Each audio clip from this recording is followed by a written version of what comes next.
Hello guys, ಎಲ್ರಿಗೂ ನಮಸ್ಕಾರ. ಇವಾಗ ನಾನಿದ್ದೀನಿ ಪಾವಗಡ ರೈಲ್ವೆ ಸ್ಟೇಷನ್ ಹತ್ರ. ಪಾವಗಡ ರೈಲ್ವೆ ಸ್ಟೇಷನ್ ಹೊಸದಾಗಿ ಕನ್ಸ್ಟ್ರಕ್ಟ್ ಆಗ್ತಿದೆ. ಅದ್ರದ್ದೇನು ಅಪ್ಡೇಟು, ಎಷ್ಟು ಕಂಪ್ಲೀಟ್ ಆಗಿದೆ, ಯಾವಾಗ ಕಂಪ್ಲೀಟ್ ಆಗ್ಬೋದು, ಮತ್ತು ಇದು ಯಾವ ರೂಟಲ್ಲಿ ಬರುತ್ತೆ ಅದೆಲ್ಲ ನಿಮಗೆ ಸ್ವಲ್ಪ ಹೊತ್ತಲ್ಲೇ ಇನ್ಫಾರ್ಮೇಷನ್ ಈ ವಿಡಿಯೋದಲ್ಲಿ ನೋಡಲಿಕ್ಕೆ ಸಿಗುತ್ತೆ. ಫಸ್ಟ್ ಹೇಳಬೇಕು ಅಂದರೆ ತುಮಕೂರಿನ ಜಂಕ್ಷನ್ ಅನ್ನೋ ಟೈಮ್ ಹತ್ತಿರ ಬರ್ತಿದೆ. ಯಾಕಂದರೆ ತುಮಕೂರಿಂದ 3 ಲೈನ್ ಹೋಗ್ತಿದೆ ಗುರು. ಒಂದು ಬಂದ್ಬಿಟ್ಟು ಒಂದು ಲೈನ್ ಅಂತ ಎಕ್ಸಿಸ್ಟ್ ಇದೆ, ಒಂದು ಬೆಂಗಳೂರು ಹುಬ್ಬಳ್ಳಿ ಮೇನ್ ಲೈನು, ಇನ್ನೊಂದು ಬಂದ್ಬಿಟ್ಟು ತುಮಕೂರು ರಾಯದುರ್ಗ ಲೈನು, ಇನ್ನೊಂದು ತುಮಕೂರು ದಾವಣಗೆರೆ ಲೈನು ವಯ ಹಿರಿಯೂರು ಚಿತ್ರದುರ್ಗ ಮೇಲೆ ದಾವಣಗೆರೆ ಹೋಗುತ್ತೆ. ಇವಾಗ ನಾವು ಅದರಲ್ಲಿ ಒಂದಾದಂಥ ತುಮಕೂರು ರಾಯದುರ್ಗ ಲೈನಲ್ಲಿರೋ ಪಾವಗಡ ರೈಲ್ವೆ ಸ್ಟೇಷನ್ ನೋಡೋಣ ಅಂತ ನಾನು ಮತ್ತು ನಮ್ಮ ಸೂರ್ಯಣ್ಣ ಬಂದಿದ್ವಿ. ಅದ್ರದ್ದು ಫುಲ್ ಇನ್ಫಾರ್ಮೇಷನ್ ಈ ವಿಡಿಯೋದಲ್ಲಿ ನೋಡಲಿಕ್ಕೆ ಸಿಗುತ್ತೆ. ತುಮಕೂರು ರಾಯದುರ್ಗ ಲೈನ್ ಏನಿದೆಯಲ್ಲ, ಟೋಟಲ್ ಸ್ಟ್ರೆಚ್ ಬಗ್ಗೆ ಮಾತಾಡಬೇಕು ಅಂದರೆ 206 ಕಿಲೋಮೀಟ್ರು ಸ್ಟ್ರೆಚ್ ಬರುತ್ತೆ. ರಾಯದುರ್ಗ ಬರುತ್ತೆ ಆಂಧ್ರ ಪ್ರದೇಶಲ್ಲಿ. ತುಮಕೂರು ಕರ್ನಾಟಕದಿಂದ ರಾಯದುರ್ಗ ಆಂಧ್ರದಲ್ಲಿರೋ ಕನೆಕ್ಟ್ ಮಾಡುತ್ತೆ. ಈ ರೈಲ್ವೆ ಲೈನೇನ ಕನೆಕ್ಟ್ ಆಯಿತು ಅಂದರೆ ಬಳ್ಳಾರಿಗೂ ಆರಾಮಾಗಿ ರೀಚ್ ಆಗ್ಬೋದು ಅತಿ ಕಡಿಮೆ ಟೈಮಲ್ಲಿ. ನೀವೇನು ಎದುರುಗಡೆ ನೋಡ್ತಾ ಇದ್ದೀರಲ್ಲ, ಇದು ಹೊಸ ರೋಡ್ ಆಗ್ತಿದೆ ಪಾವಗಡ ರೈಲ್ವೆ ಸ್ಟೇಷನಿಗೆ ಬರಲಿಕ್ಕೆ. ಕೆಲಸ ಮಾತ್ರ ಜೋರಾಗಿ ನಡೀತಾ ಇದೆ ಗುರು, ನೋಡ್ಬೋದು. ಒಂದು ರೈಲ್ವೆ ಕೊಚ್ಕೊಂಡು ಕೊಟ್ಟಿದ್ದಾರೆ, ಯಾಕಂದರೆ ಇಲ್ಲಿ ಕೆಲಸ ಮಾಡ್ತಾರಲ್ಲ ಅವರಿಗೆ ಉಳ್ಕೊಳಕ್ಕೆ ಜಾಗ ಸಿಗಲಿ ಅಂತ. ನೋಡಿ, ಪಾವಗಡ ರೈಲ್ವೆ ಸ್ಟೇಷನ್ ಬೋರ್ಡ್ ಕೂಡ ಸಹ ನೆಟ್ಟಿದ್ದಾರೆ. ವಾವ್. ಮತ್ತು ರೈಲ್ವೆ ಟ್ರ್ಯಾಕ್ ಆಲ್ಮೋಸ್ಟ್ ಕಂಪ್ಲೀಟ್ ಆಗ್ತಾ ಬಂತು, ನೋಡ್ಬೋದು ಇಲ್ಲಿ. ಮತ್ತು ಸೋಮಣ್ಣವರು ಹೇಳಿದರು ಹೋದ ವರ್ಷನೇ ಟ್ರೈನ್ಸ್ ಬರುತ್ತೆ ಅಂತ, ಆದರೆ ಇನ್ನೂ ಬಂದಿಲ್ಲ. ನೋಡ್ಬೋದು, ಈಗ ಇದ್ದೀನಿ Pavagada railway station outer look ಈ ಥರ ನಮಗೆ ನೋಡಲಿಕ್ಕೆ ಸಿಗುತ್ತೆ. ವಾವ್, ಸೂಪರಾಗಿ ಕನ್ಸ್ಟ್ರಕ್ಟ್ ಮಾಡ್ತಾಯಿದ್ದಾರೆ Pavagada railway station. Outer look ಈ ಥರ ನಿಮ್ಗೆ ಇಲ್ಲಿ ನೋಡಲಿಕ್ಕೆ ಸಿಗುತ್ತೆ. ದೊಡ್ಡದಾಗಿ ಕನ್ಸ್ಟ್ರಕ್ಟ್ ಮಾಡ್ತಾ ಇದ್ದಾರೆ ಗುರು. ಮತ್ತು ನೋಡ್ಬೋದು, ಪಾವಗಡ ರೈಲ್ವೆ ಸ್ಟೇಷನ್ನು ಟೋಟಲ್ 30ರಿಂದ 35 ವರ್ಷದ ಕನಸು ನನಸಾಗ್ತಿದೆ ಗುರು ಪಾವಗಡ ಜನತೆಗೆ. ಒಂದು ಟ್ರೈನು ನಮ್ಮೂರಿಗೂ ಬರಲಿ ಅಂತ ಎಷ್ಟು ವರ್ಷದಿಂದ ಕನಸ್ಕೊತಾ ಇದ್ರೆ, ಈಗ ಕನಸು ನನಸಾಗ್ತಾ ಬರ್ತಿದೆ. ನೋಡಿ, ಈಗ ನಾನು ಬಂದಿದ್ದೀನಿ ಪ್ಲ್ಯಾಟ್ಫಾರ್ಮ್ ನಂಬರ್ 1ಗೆ. ಟೋಟಲ್ ಈ ರೈಲ್ವೆ ಸ್ಟೇಷನಲ್ಲಿ ನಿಮಗೆ 2 ಪ್ಲ್ಯಾಟ್ಫಾರ್ಮ್ ನೋಡಲಿಕ್ಕೆ ಸಿಗುತ್ತೆ. ಒಂದು ಪ್ಲ್ಯಾಟ್ಫಾರ್ಮ್ ನಂಬರ್ 1, ಆ ಕಡೆದು ಪ್ಲ್ಯಾಟ್ಫಾರ್ಮ್ ನಂಬರ್ 2. ಈಗ ನಿಮಗೆ ಬನ್ನಿ, ಫುಟ್ ಓವರ್ ಬ್ರಿಡ್ಜಿಂದ ಮೇಲ್ಗಡೆ ಹೋಗಿ ವ್ಯೂ ಯಾವ ಥರ ಇದೆ ಅಂತ ನೋಡುವ. ಮತ್ತು ತುಮಕೂರು ರಾಯದುರ್ಗ ಲೈನ್ ಬಗ್ಗೆನೇ ಹೇಳಬೇಕು ಅಂದರೆ 2500 ಕೋಟಿ ಫಂಡ್ಸ್ ರಿಲೀಸ್ ಆಗಿತ್ತು ಈ ರೂಟ್ನ ಕಂಪ್ಲೀಟ್ ಮಾಡಲಿಕ್ಕೆ ಅಂತ. Tumakuru Rayadurga line 206 kilometre stretch ಏನೋ ಬರುತ್ತೆ. ಇರು ಮತ್ತು ರೂಟಲ್ ಸ್ಟೇಷನ್ಸ್ ಬಗ್ಗೆ ಹೇಳಬೇಕು ಅಂದರೆ ತುಮಕೂರು, ಮಧುಗಿರಿ, ಪಾವಗಡ, ಮತ್ತು ಇನ್ನು ಮಡಕ್ಷಿರ ಅಂತ ಒಂದು ಊರು ಬರುತ್ತೆ, ಆ ಊರು, ಮತ್ತು ಇನ್ನೊಂದು ಆಂಧ್ರ ಪ್ರದೇಶಲ್ಲಿ ಒಂದು ಊರು ಬರುತ್ತೆ ಗುರು. ಆ ಊರು ಲೆಕ್ಕ ಹಾಕ್ಕೊಂಡು ಸೇರಿಕೊಂಡ್ರೆ ರಾಯದುರ್ಗ. ಅಲ್ಲಿಂದ ನೀವು ಆಮೇಲೆ ಹೋಗ್ಬೋದು ಸೋಮಲಾಪುರಂ, ಓಬ್ಲಾಪುರಮಿಂದ ಬಳ್ಳಾರಿಗೆ. ಈಸಿಯೆಸ್ಟ್ ಕನೆಕ್ಟಿವ್ ವೇ ಬೆಂಗಳೂರಿಂದ ಬಳ್ಳಾರಿಗೆ ಈ ಲೈನೇನ ಕಂಪ್ಲೀಟ್ ಆಯಿತು ಅಂದರೆ. ನೋಡ್ಬೋದು, Pavagada railway station platform number 1, platform number 2 ಮತ್ತು 2 ಲೂಪ್ ಲೈನು, ಒಂದು ಮೇನ್ ಲೈನು, 2 ಪ್ಲ್ಯಾಟ್ಫಾರ್ಮ್ ಇರೋ ರೈಲ್ವೆ ಸ್ಟೇಷನು. ಟೋಟಲ್ 26 ಕೋಚಸ್ ಇರೋ ಟ್ರೈನು ನಿಲ್ಬೋದು ಈ ಪ್ಲ್ಯಾಟ್ಫಾರ್ಮಲ್ಲಿ. ಬೇಗ ಕಂಪ್ಲೀಟ್ ಆಗಲಿ ಮತ್ತು ಬೇಗ ಟ್ರೈನ್ ಬರಲಿ ಅಂತ ನಾನು ಕೇಳ್ಕೊತೀನಿ. ಬೇಗ ಕಂಪ್ಲೀಟ್ ಮಾಡಲಿ ಈ ರೈಲ್ವೆ ಸ್ಟೇಷನ್ನ ಅಂತ. ನೋಡುವ ಯಾವಾಗ ಕಂಪ್ಲೀಟ್ ಆಗುತ್ತೆ. ಕಂಪ್ಲೀಟ್ ಆಯಿತು ಅಂದರೆ ಕದ್ರಿ ದೇವರಪಳ್ಳಿ ತಿರುಪತಿ ಪ್ಯಾಸೆಂಜರ್ ಟ್ರೈನ್ ಏನಿದೆಯಲ್ಲ ಈ ರೈಲ್ವೆ ಸ್ಟೇಷನ್ ಎಕ್ಸ್ಟೆಂಡ್ ಆಗ್ಬೋದು, ಇಲ್ಲ ದಾವಣಗೆರೆ ಬಳ್ಳಾರಿ ಪ್ಯಾಸೆಂಜರ್ ಏನಿದೆಯಲ್ಲ ಇಲ್ಲಿಗೆ ಎಕ್ಸ್ಟೆಂಡ್ ಆಗ್ಬೋದು. ಈಗ ಬನ್ನಿ, ಪ್ಲ್ಯಾಟ್ಫಾರ್ಮ್ನೆಲ್ಲ ತೋರಿಸಾಯ್ತು. ಈಗ ನಿಮಗೆ ಜನರಲ್ ಟಿಕೆಟು ಮತ್ತು ರಿಸರ್ವೇಷನ್ ಕೌಂಟರ್ ಟಿಕೆಟ್ಸ್ ಎಲ್ಲ ಎಲ್ಲಿ ಸಿಗುತ್ತೆ ಅಂತ ತೋರಿಸ್ತೀನಿ. ನೋಡ್ಬೋದಿದೆ ಕೌಂಟರ್ ಟಿಕೆಟ್ಸ್. ವರ್ಕ್ ಮಾತ್ರ ಜೋರಾಗಿ ನಡೀತಾ ಇದೆ ಗುರು. ಮತ್ತು ರೀಸೆಂಟಾಗಿ ಅದು ಯಾವುದೋ ಒಂದು ರೀಲ್ಸ್ ಕೂಡ ನೋಡಿದ್ದೆ, ಗೂಡ್ಸ್ ಟ್ರೈನ್ ಕೂಡ ಬಂದಿತ್ತು ಈ ರೂಟಲ್ಲಿ. ನೋಡೋಣ, ಇನ್ನು CRS ಇನ್ಸ್ಪೆಕ್ಷನ್ ಶೆಡ್ಯೂಲ್ಡ್ ಕೂಡ ಆಗಿದೆ 29th ಮೇಗೆ. ಅದೇನೋ CRS ಇನ್ಸ್ಪೆಕ್ಷನ್ ಏನೋ ನಡೀತು ಅಂದರೆ ಆದಷ್ಟು ಬೇಗ ಪಾವಗಡಗೆ ಹೊಸ ಟ್ರೈನ್ ಬರುತ್ತೆ. ಮುಂಚೆನೇ ಒಂದು ಮಾಡಬೇಕು ಅಂತ ಇದ್ರು, ಅದೇನು ಮಾಡಿದ್ರೋ ಗೊತ್ತಿಲ್ಲ, ಅದು ಕ್ಯಾನ್ಸಲ್ ಆಯಿತು. ಈಗ ಇನ್ನೊಂದು ಮಾಡಿಟ್ಟಿದ್ರೆ. ಮತ್ತು ಹುಬ್ಬಳ್ಳಿ DRM ಕೂಡ ಬಂದಿದ್ದರು ವಿಸಿಟ್ಗೆ ಅಂತ. ಸಕ್ಕತ್ತಾಗಿದೆ ಗುರು. ಟ್ರ್ಯಾಕ್ ಮೇಂಟೈನೆನ್ಸ್, ಟ್ರ್ಯಾಕ್ಸ್ ವರ್ಕ್ ಎಲ್ಲ ಅಲ್ಲಿ ನಡೀತಿದೆ ಇವಾಗಂತೂ. ಶೆಲ್ಟರ್ ಎಲ್ಲ ಹಾಕಿದ್ದಾರೆ ಪ್ಲ್ಯಾಟ್ಫಾರ್ಮ್ ನಂಬರ್ 1ನಲ್ಲಿ. ಪ್ಲ್ಯಾಟ್ಫಾರ್ಮ್ ನಂಬರ್ 2 ಎಲ್ಲ ಏನಂತದೇನು ಶೆಲ್ಟರ್ ಎಲ್ಲ ನೋಡಲಿಕ್ಕೆ ಸಿಗೋದಿಲ್ಲ. ಮತ್ತು ವೇಟಿಂಗ್ ಹಾಲ್ ಕೂಡ ಸಹ ಇಲ್ಲಿ ರೆಡಿ ಆಗ್ತಿದೆ. ದೊಡ್ಡದಾಗಿ ರೈಲ್ವೆ ಸ್ಟೇಷನ್ ಗುರು. ಯಾಕಂದರೆ ಈ ರೂಟಲ್ಲಿ ಏನಿದೆಯಲ್ಲ, one of the main railway station ಅಂತಲೇ ಹೇಳ್ಬೋದು ಪಾವಗಡ ರೈಲ್ವೆ ಸ್ಟೇಷನ್ ತುಮಕೂರು ರಾಯದುರ್ಗ ಲೈನಲ್ಲಿ. ಯಾಕಂದರೆ ಇಲ್ಲಿ ಕ್ರೂ ಮೆಂಬರ್ಸ್ ಕೂಡ ಸಹ ಚೇಂಜ್ ಆಗ್ತಾರೆ. ಅಂದರೆ ಲೋಕೋ ಪೈಲಟು ಮತ್ತು ಟ್ರೈನ್ ಮ್ಯಾನೇಜರ್ ಕೂಡ ಸಹ ಇಲ್ಲಿ ಚೇಂಜ್ ಆಗ್ತಾರೆ. 80-85% ರೈಲ್ವೆ ಸ್ಟೇಷನ್ ವರ್ಕ್ ಅಂತೂ ಕಂಪ್ಲೀಟ್ ಆಗಿದೆ ಗುರು. ಮುಂದೆ ಬರೋ ದಿನಗಳಲ್ಲಿ Pavagada railway station, Pavagada junction ಕೂಡ ಆಗ್ಬೋದು. ಇನ್ನು ಅದಿನ್ನೂ ಅಫಿಷಿಯಲ್ ಕನ್ಫರ್ಮೇಷನ್ ಬಂದಿಲ್ಲ. ಬಂದಮೇಲೆ ನಿಮ್ಗೆ ಅದ್ರದ್ದು ಹೇಳ್ತೀನಿ. ಇಷ್ಟಿತ್ತು ನಿಮಗೆ ಪಾವಗಡ ರೈಲ್ವೆ ಸ್ಟೇಷನ್ನು ಇನ್ಫಾರ್ಮೇಷನ್ನು. ನೋಡೋಣ, ಮಧುಕ್ಷಿರಾದು ಇನ್ನೂ ಅಷ್ಟು ಕಂಪ್ಲೀಟ್ ಆಗಿಲ್ವಂತೆ, 0% ಕಂಪ್ಲೀಟ್ ಅಂತ ನಮ್ಮ ಸೂರ್ಯನೇ ಹೇಳ್ತಾಯಿದ್ರು. ಮತ್ತು ಹಿಂಗಿದೆ ಪಾವಗಡ ರೈಲ್ವೆ ಸ್ಟೇಷನ್ನು. ಅಪ್ಡೇಟು ಇಷ್ಟ ಆಯಿತು ಅಂದ್ಕೊತೀನಿ. ಫಸ್ಟ್ ಟೈಮ್ ಬಂದು ಈ ಥರ ವೀಡಿಯೋ ಮಾಡ್ತಾ ಇರೋದು ಪಾವಗಡ ರೈಲ್ವೆ ಸ್ಟೇಷನ್ದು. ಈಗ ನೆಕ್ಸ್ಟ್ ಹೋಗೋಣ ಮಧುಕ್ಷಿರಾ ರೈಲ್ವೆ ಸ್ಟೇಷನ್ ಹತ್ರ. ಅದು ಏನೋ ಅಷ್ಟು ಕಂಪ್ಲೀಟ್ ಇಲ್ವಂತೆ, ನೋಡ್ಕೊಂಬರೋಣ ಅದು ಹಿಂಗೆ ರೈಲ್ವೆ ಸ್ಟೇಷನ್ ರೆಡಿ ಆಗ್ತಿದೆ ಅಂತ. ಈಗ ಬನ್ನಿ ಹೋಗೋಣ ಮಧುಕ್ಷಿರಾಗೆ. ನೀವೇನು ಈ ದೇವಸ್ಥಾನ ನೋಡ್ತಾ ಇದ್ರಲ್ಲ, ಶನಿ ಮಹಾತ್ಮ ಸ್ವಾಮಿ ಟೆಂಪಲ್, ಪಾವಗಡದಲ್ಲಿ ಫೇಮಸ್ ಟೆಂಪಲ್ ಅಂತಲೇ ಹೇಳ್ತಾರೆ. ಇದ್ರದ್ದು ಫುಲ್ ವೀಡಿಯೋ ಇನ್ಫಾರ್ಮೇಷನ್ ಎಲ್ಲ ನಮ್ಮ ಸೂರ್ಯನ ಅವ್ರ ಚಾನಲಲ್ಲಿ ಕೊಟ್ಟಿದ್ದಾರೆ. ಒಂದು ಸತಿ ಚೆಕ್ಔಟ್ ಮಾಡಿ, ಡಿಸ್ಕ್ರಿಪ್ಷನಲ್ಲಿ ಲಿಂಕ್ ಕೊಟ್ಟಿರ್ತೀನಿ. ಈಗ ಮಧುಕ್ಷಿರಾ ಹೋಗೋಕ್ಕಿಂತ ಮುಂಚೆ ಕೊಟ್ಟಾಲಂ ಅಂತ ಒಂದು ರೈಲ್ವೆ ಸ್ಟೇಷನ್ ಬರುತ್ತಂತೆ, ರಾಜವಂತಿ ಅಂತ, ಅದಕ್ಕೆ ಕರ್ಕೊಂಡು ಹೋಗ್ತೀನಿ ಅಂತ ಕರ್ಕೊಂಡು ಹೋಗ್ತಾ ಇದ್ದಾರೆ.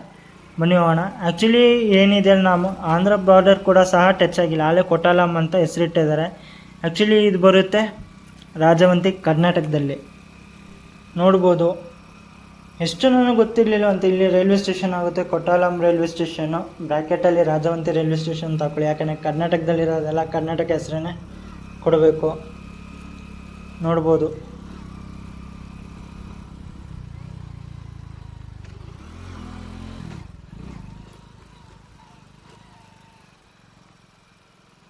ಮತ್ತು ಎದುರುಗಡೆ ಕಾಣಿಸ್ತಿದೆಯಲ್ಲ ಅದೇ ಕೊಟ್ಟಾಲಂ ರೈಲ್ವೆ ಸ್ಟೇಷನ್, ರಾಜವಂತಿ ರೈಲ್ವೆ ಸ್ಟೇಷನ್ನು. ಯಾಕಂದರೆ ಕರ್ನಾಟಕದಲ್ಲಿ ಅದೇ. ಎಷ್ಟು ನನಗೆ ಗೊತ್ತಿರಲಿಲ್ಲ ಅಂತ ಹೇಳ್ತಾಯಿದ್ರು ಬರು ಇವಾಗ್ಲೂ. ಇವಾಗ ನಾವು ಬರ್ಬೇಕಾದ್ರೆ ಸುಮ್ಮನೆ ಕೇಳಿದ್ವಿ ಕೊಟ್ಟಾಲಂ ರೈಲ್ವೆ ಸ್ಟೇಷನ್ ಎಲ್ಲಿ ಬರುತ್ತೆ ಅಂತ. ಅದು ಹೆಸರು ರೈಲ್ವೆ ಸ್ಟೇಷನ್ ಇಲ್ಲ ಅಂತ ಇದ್ರು. ಎಷ್ಟು ನನಗೆ ಗೊತ್ತಿಲ್ಲ ಇನ್ನೂ. ನೋಡ್ಬೋದು, ಪಾವಗಡ ಅಷ್ಟು ಅಭಿವೃದ್ಧಿ ಏನೂ ಆಗಿಲ್ಲ ಈ ರೈಲ್ವೆ ಸ್ಟೇಷನ್ನು, ಇನ್ನೂ ಕನ್ಸ್ಟ್ರಕ್ಷನ್ ತುಂಬ ಬಾಕಿ ಇದೆ. ಈಗ ಹೋಗೋಣ ಮಧುಕ್ಷಿರಾ ರೈಲ್ವೆ ಸ್ಟೇಷನ್ ಹತ್ರ. ಇನ್ನು ಮಧುಕ್ಷಿರಾ ರೈಲ್ವೆ ಸ್ಟೇಷನ್ಗೆ ಹೋಗೋಕ್ಕೆ ಇನ್ನೂ ಅರ್ಧ ಮುಕ್ಕಾಲು ಗಂಟೆ ಟೈಮ್ ಬೇಕು. ಅಲ್ಲಿವರೆಗೂ ಬೈಕ್ ರೈಡ್ ಎಂಜಾಯ್ ಮಾಡಿ.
ಇವಾಗ ನಾವು ಇಲ್ಲಿಂದ ಲೆಫ್ಟಿಗೆ ತಗೋಬೇಕು ಮಧುಕ್ಷಿರಾ ರೈಲ್ವೆ ಸ್ಟೇಷನ್ಗೆ.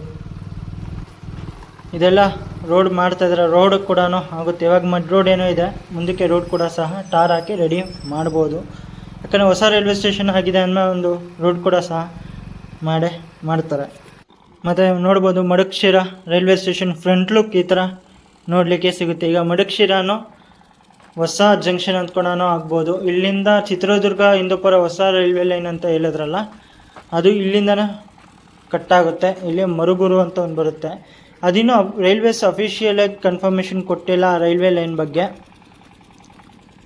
ಈಗ ನೋಡೋಣ ಬನ್ನಿ ಮಧುಕ್ಷಿರಾ ರೈಲ್ವೆ ಸ್ಟೇಷನ್ ಒಳಗಡೆ ಯಾವ ಥರ ಇದೆ ಅಂತ, ಎಷ್ಟು ಕನ್ಸ್ಟ್ರಕ್ಷನ್ ಇದೆ ರೈಲ್ವೆ ಟ್ರ್ಯಾಕ್ಸ್ ಎಲ್ಲ ಅಂತ ನೋಡ್ಬೋದು. ಮತ್ತು ನೋಡ್ಕೊಳ್ಳಿ, ಕೆಲಸ ಅಂತೂ ನಡೀತಿದೆ ಮಧುಕ್ಷಿರಾ ರೈಲ್ವೆ ಸ್ಟೇಷನ್ದು. ನೋಡ್ಬೋದು, ಇಲ್ಲಿ ನಿಮಗೆ ಟಿಕೆಟ್ ಕೌಂಟ್ರು ಸಹ ಇಲ್ಲಿ ಬರ್ತದೆ. ಮತ್ತು ನೋಡಿ ರೈಲ್ವೆ ಟ್ರ್ಯಾಕ್ ಕೂಡ ಸಹ ಹಾಕಿದ್ದಾರೆ, ಒಂದು ಲೂಪ್ ಲೈನು, ಒಂದು ಮೇನ್ ಲೈನು. ಮತ್ತು ರೈಲ್ವೆ ಟ್ರ್ಯಾಕ್ಸು ಸ್ಟೇಷನಿಂದ ಒಂದು ಸ್ಟೆಪ್ ಕೆಳಗಡೆ ಇದೆ ಗುರು, ನೋಡ್ಕೊಳ್ಳಿ. ಇನ್ನು ಕಂಪ್ಲೀಟ್ ಆಗೋಕ್ಕೆ ಇನ್ನೂ ಟೈಮ್ ಹಿಡಿಯುತ್ತೆ ಈ ರೈಲ್ವೆ ಸ್ಟೇಷನ್ನು. ಇದು ಒಳಗಡೆ ಲುಕ್ಕು ಮಡಿಕೇರಿದು ಮತ್ತು ಆಚೆಗಡೆ ಲುಕ್ಕು ನಿಮಗಲ್ಲೇ ಆವಾಗಲೇ ತೋರಿಸ್ದೆ ಎಷ್ಟು ಕಂಪ್ಲೀಟ್ ಆಗಿದೆ ಅಂತ. ನೋಡೋಣ, ಇನ್ನು ಇದು ಕಂಪ್ಲೀಟ್ ಆಗೋಕ್ಕೆ 2 ಇಲ್ಲ 3 ವರ್ಷನಾದ್ರು ಬೇಕೇ ಬೇಕು. ನೋಡುವ ಯಾವಾಗ ಕಂಪ್ಲೀಟ್ ಆಗುತ್ತೆ ಅಂತ. ಈ ರೂಟಲ್ಲಿ ಯಾವಾಗ ಬರುತ್ತೆ ಅಂತಲೂ ಕಾಯ್ಬೇಕಲ್ಲಿ. ಮತ್ತು ಈ ಮಾನ್ಸೂನಲ್ಲಿ ಬಂದರೆ ಈ ರೂಟ್ ಎದುರುಗಡೆ ಲುಕ್ ಅಂತೂ ಸಕ್ಕತ್ತಾಗಿರುತ್ತೆ ಗುರು. ಮತ್ತು ಇಲ್ಲಿ ನೋಡಿ, ಇಲ್ಲಿ ಮಣ್ಣೆಲ್ಲ ಜಾಡ್ತಿದೆ ಗುರು, ಕಾಲಿಡೋಕ್ಕಾಗ್ತಾಯಿಲ್ಲ, ಸ್ಕಿಡ್ ಆಗ್ತಿದೆ ಇಲ್ಲಿ. ನಿಮ್ಗೆ ಇಲ್ಲಿ ರೈಲ್ವೆ ಟ್ರ್ಯಾಕ್ಸ್ ಅದೆಲ್ಲ ನಿಮಗೆ ತೋರಿಸೋಣ ಅಂತ ಬಂದಿದ್ದೆ, ಫುಲ್ ಸ್ಕಿಡ್ ಆಗ್ತಿದೆ ಇಲ್ಲಿ. ಮತ್ತು ನೋಡ್ಬೋದು ಮೇನ್ ಲೈನ್ ಹಾಕಿದ್ದಾರೆ ರೈಲ್ವೆ ಟ್ರ್ಯಾಕ್ಸಿಂದು. ಸುಮ್ಮನೆ ಮಳೆ ಬಂತು ಅಂದರೆ ಮಣ್ಣು ಜಾರುತ್ತೆ ಗುರು. ನೋಡಿ ಮೇನ್ ಲೈನ್ ಮಾತ್ರ ಹಾಕಿದ್ದಾರೆ, ಲೂಪ್ ಲೈನ್ ಇನ್ನೂ ಅಷ್ಟು ಹಾಕಿಲ್ಲ. ಮತ್ತು ರೋಡ್ ಇಲ್ಲೇ ಕ್ಲೋಸ್ ಆಗಿದೆ. ಮತ್ತು ಆ ಗೋಡೆಯಿಂದ ಆ ಕಡೆ ರೋಡ್ ಬರುತ್ತೆ, ಅಲ್ಲಿಂದ ಆ ಕಡೆ ಮತ್ತೆ ರೈಲ್ವೆ ಲೈನ್ ಹಾಕಿದ್ದಾರೆ. ಅದು ಎಲ್ಲಿಗೆ ಹೋಗುತ್ತೆ ಅಂತ ನನಗೂ ಅಷ್ಟು ಐಡಿಯಾ ಇಲ್ಲ. ಈಗ ನಾನು ಮಡಿಕೇರಿದಲ್ಲೇ ಲಾಸ್ಟ್ ಮಾಡಿ ವಾಪಸ್ ನಾನು ಹೊರಟಿದ್ದೀನಿ ಇಲ್ಲಿ ಚಳ್ಳಕೆರೆಗೆ. ಈಗ ನಾನು ನಿಮಗೆ ತೋರಿಸಿದ್ದೆ ರಾಯದುರ್ಗ ತುಮಕೂರು ಲೈನು. ಇದರಲ್ಲಿ ಮಧ್ಯದಲ್ಲಿ ಕೊರಟಗೆರೆ ಮತ್ತು ಮಧುಗಿರಿನೂ ಬರುತ್ತೆ. ಅದು 0% ವರ್ಕ್ ಅಂತ, ಇನ್ನೂ ಶುರುವೇ ಆಗಿಲ್ವಂತೆ ಮಧುಗಿರಿ ಮತ್ತು ಕೊರಟಗೆರೆ ರೈಲ್ವೆ ಸ್ಟೇಷನ್ದು. ಅದಕ್ಕೋಸ್ಕರ ನಾನು ಅಲ್ಲಿ ಹೋಗಲಿಲ್ಲ. ನಾರ್ಮಲ್ ಇದಕ್ಕೆ ಮಡಿಕೇರಿದಲ್ಲಿ ಮುಗಿಸ್ಕೊಂಡು ವಾಪಸ್ ಹೋಗ್ತಾಯಿದ್ದೀನಿ. ಇವಾಗ ನಾನು ನಿಮಗೆ ತೋರಿಸಿದ್ದೆ ತುಮಕೂರು ರಾಯದುರ್ಗ ಲೈನಿಂದು. ಈಗ ನೆಕ್ಸ್ಟ್ ಬಂದ್ಬಿಟ್ಟು ತುಮಕೂರು ದಾವಣಗೆರೆದು ಬರುತ್ತೆ. ಅದು ಸ್ಟ್ರೆಚ್ ಬಗ್ಗೆ ಹೇಳಬೇಕು ಅಂದರೆ 191 ಕಿಲೋಮೀಟರ್ ಸ್ಟ್ರೆಚ್ ಇದೆ. ಅದಕ್ಕೆ ಫಂಡ್ಸ್ ರಿಲೀಸ್ ಆಗಿದ್ದು 1801 ಕೋಟಿ. ನೋಡೋಣ, 2023 ಅದನ್ನ ಫೌಂಡೇಶನ್ ಹಾಕಿದ್ರು. ಅದನ್ನು ಏನಾರು ರೂಟ್ ಕಂಪ್ಲೀಟ್ ಆಯಿತು ಅಂದರೆ ತುಮಕೂರಿಂದ ದಾವಣಗೆರೆಗೆ ಇನ್ನೂ ಕಮ್ಮಿ ಟೈಮಲ್ಲಿ ರೀಚ್ ಆಗ್ಬೋದು. 67 ಡಿಸ್ಟೆನ್ಸು ಇನ್ನೂ ಕಟ್ಟಾಗುತ್ತೆ. ನಾರ್ಮಲ್ ಬೆಂಗಳೂರು ತುಮಕೂರು ತಿಪ್ಟೂರು ಅರಸೀಕೆರೆ ರೂಟಲ್ಲಿ ನೋಡಿದ್ರೆ 67 ಕಿಲೋಮೀಟ್ರ್ ಇನ್ನೂ ಕಮ್ಮಿನೇ ಆಗುತ್ತೆ. ಆ ರೂಟ್ ಏನೋ ಕಂಪ್ಲೀಟ್ ಆಯಿತು ಅಂದರೆ. ಮತ್ತು ಚಿತ್ರದುರ್ಗಕ್ಕೂ ಹೊಸ ಟ್ರೈನು ಮತ್ತು ಹೊಸ ಶಾರ್ಟೆಸ್ಟ್ ರೂಟ್ ಅಂತಲೂ ಸಿಗುತ್ತೆ. ಮತ್ತು ಈ ವಿಡಿಯೋ ಇಷ್ಟ ಆಯಿತು ಅಂದ್ಕೊತೀನಿ. ಇಷ್ಟು ನನಗೆ ಎಷ್ಟು ಗೊತ್ತಿಷ್ಟ ಅದು ನಿಮ್ಗೆ ಹೇಳಿದ್ದೀನಿ. ಮತ್ತು ತುಮಕೂರು ದಾವಣಗೆರೆ ರೂಟ್ ಬಗ್ಗೆಯೂ ಹೇಳಬೇಕು ಅಂದರೆ ತುಮಕೂರು, ಹಿರಿಯೂರು, ಸಿರಾ, ಚಿತ್ರದುರ್ಗ, ತೋಳುಹುಣಸೆಯಿಂದ ದಾವಣಗೆರೆ ಹೋಗುತ್ತೆ. ದಾವಣಗೆರೆಯಿಂದ 10 ಕಿಲೋಮೀಟ್ರ್ ಹಿಂದೆ ಇರೋ ತೋಳುಹುಣಸೆ ಕನೆಕ್ಟ್ ಕೊಡ್ತಾರೆ, ಇದು ಹೊಸ ಲೈನು. ಅಲ್ಲಿಂದ ಬೆಂಗಳೂರು ಹುಬ್ಬಳ್ಳಿ ಮೇನ್ ಲೈನಲ್ಲಿ ಜಾಯ್ನ್ ಆಗಿ ಅಲ್ಲಿಂದ ಹೋಗುತ್ತೆ ದಾವಣಗೆರೆಗೆ. ನೋಡೋಣ ಯಾವಾಗ ಕಂಪ್ಲೀಟ್ ಆಗುತ್ತೆ ಅಂತ. 2027 ಟಾರ್ಗೆಟ್ ಕೊಟ್ಟಿದ್ರು. ನೋಡಿದ್ರೆ ಕಂಪ್ಲೀಟ್ ಆಗೋ ಥರ ಎಲ್ಲ ಇದೆ ರೈಲ್ವೆ ಲೈನ್ ಕೂಡ. ಇನ್ನೂ ಎಕ್ಸ್ಟೆಂಡ್ ಆಗ್ಬೋದು. ಕೊಟ್ಟಿರೋ ಟೈಮ್ಗಂತೂ ಯಾವತ್ತೂ ಕಂಪ್ಲೀಟ್ ಆಗಲ್ಲ ಅವರು. ನೋಡೋಣ, ಅದು ಬೇರೆ CRS ಇನ್ಸ್ಪೆಕ್ಷನ್ ಕೂಡ ಶೆಡ್ಯೂಲ್ ಆಗಿದೆ 29th ಮೇಯಲ್ಲಿ. ಅದೇನೋ ಕಂಪ್ಲೀಟ್ ಆಯಿತು ಅಂದರೆ ಪಾವಗಡಗೆ ಹೊಸ ಟ್ರೈನ್ ಅಂತೂ ಬರಲಿಕ್ಕೆ ಶುರು ಆಗುತ್ತೆ. ಮತ್ತು ವಿಡಿಯೋ ಇಷ್ಟ ಆಯಿತು ಅಂದ್ಕೊತೀನಿ. ಇಷ್ಟ ಆಗಿದೆ ಲೈಕ್ ಮಾಡಿ, ಶೇರ್ ಮಾಡಿ, ಸಬ್ಸ್ಕ್ರೈಬ್ ಮಾಡಿ. ಫಸ್ಟ್ ಟೈಮ್ ಇದೇ ಥರ ಟ್ರೈ ಮಾಡಿದೆ ಯಾವ ಥರ ಇರುತ್ತೆ ಅಂತ ನಿಮಗೂ ತೋರಿಸೋಣ. ಮತ್ತು ನನಗೂ ಅಪ್ಡೇಟ್ ಸಿಗುತ್ತೆ ಈ ರೈಲ್ವೆ ಲೈನಿಂದು. ಯಾರೊಬ್ಬರು ಎಷ್ಟು ಜನ ಕೇಳ್ತಾಯಿದ್ರು, ಬ್ರೋ ಇದು ರಾಯದುರ್ಗ ಅದು ತುಮಕೂರು ರೈಲ್ವೆ ಲೈನಿಂದು ಸ್ವಲ್ಪ ಅಪ್ಡೇಟ್ ಕೊಡಿ ಅಂತ. ಅದಕ್ಕೋಸ್ಕರ ನಾನು ಬಂದೆ. ಇದು ಥ್ಯಾಂಕ್ ಯು ಸುಡೋಣ, ನನಗೆ ಸ್ವಲ್ಪ ಗೈಡ್ ಮಾಡಿದ್ದಕ್ಕೆ. ನನಗೆ ಅಷ್ಟು ಐಡಿಯಾ ಇರಲಿಲ್ಲ, ಅವರೇ ಫುಲ್ ನಾನು ಗೈಡ್ ಮಾಡಿದ್ರು ಇಲ್ಲಿ ಲೈನಿಂಗ್ ಅಂತ. ನನಗೆ ಎಷ್ಟು ಗೊತ್ತಾಗಷ್ಟೋ ಅದು ನಿಮಗೆ ಇನ್ಫಾರ್ಮೇಷನ್ ಕೊಟ್ಟಿದ್ದೀನಿ. ಓಕೆ, ಸಿಗೋಣ ಇನ್ನೊಂದು ಹೊಸ ವೀಡಿಯೋದಲ್ಲಿ. ಅಲ್ಲಿವರೆಗೂ thanks for watching and love you guys.